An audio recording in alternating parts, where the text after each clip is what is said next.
Welcome to Free Play. Today we're looking at Mystic Warriors. Mystic Warriors.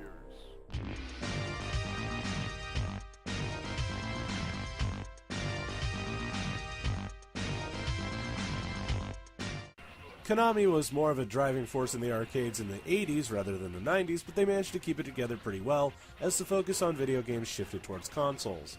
So by the time that Mystic Warriors came along, other companies were making a lot more of a run of it than Konami was. However, that didn't stop them from keeping a foot in the door by releasing a few games here and there.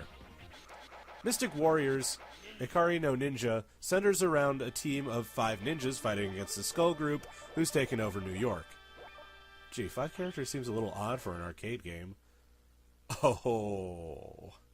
Well, to lay it out for you, whatever character you didn't select ends up getting stolen.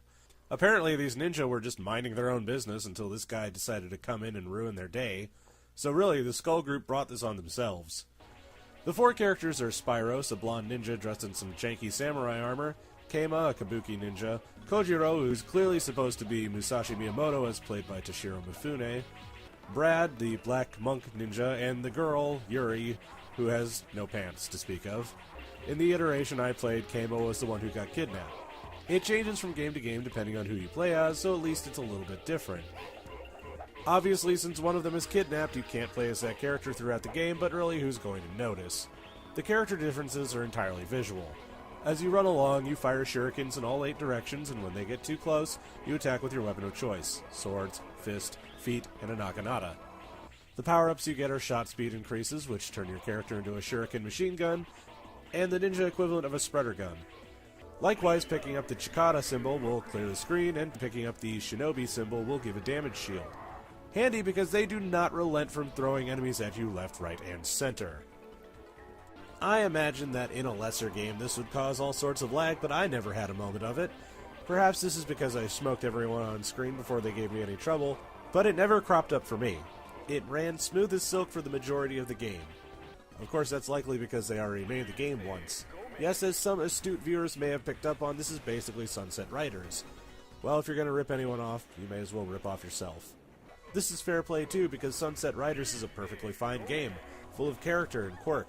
And really, that's the kind of thing you want in your game, because at that point in gaming history, you have to make sure you get people's attention in a cramped, smoky arcade above stuff like Ninja Turtles and X-Men. Now, don't worry, you won't get skunked by random dudes if you're paying attention, but you can bet that the bosses will smash your face in over and over and over again. Luckily, you have a health bar of sorts and can soak up a few hits. Likewise, you can pretty easily damage boost into their hitboxes and hammer on the fire button, which makes it go into the stronger melee attack.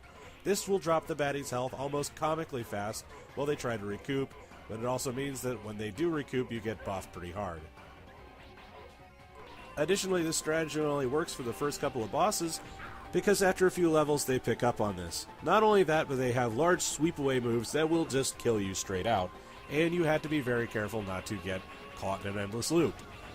This makes it slightly annoying, but it feels slightly more fair because you wipe through the entirety of the regular board without much trouble. The game also runs something like Sunset Riders. You can jump from level to level, though it's not automatic, which can cause a bit of chuff for those of us trying to get out in a pinch. Also, it's a bit odd which walls you can actually cling to.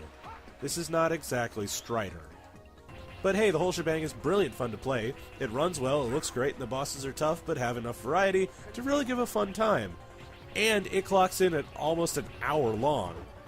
Now this is saying something considering most beat-em-ups usually have trouble topping, 30, 40 minutes.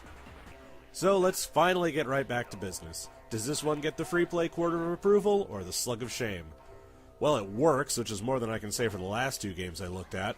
It works well, too. The gameplay is solid, and the characters may not be the most notable in the world, but you can always tell what game you're in. This one gets a quarter of approval. Good job, Konami, and thank goodness somebody actually made a decent game. Join us next time when we look at Gun Force, Battle Fire Engulf Terror Island.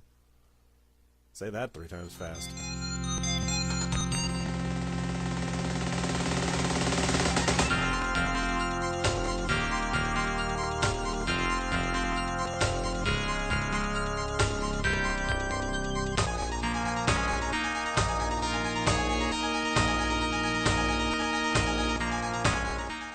If you like what you saw, consider donating to my Patreon to get early access to all the new vids as they come out. And as always, thanks for watching.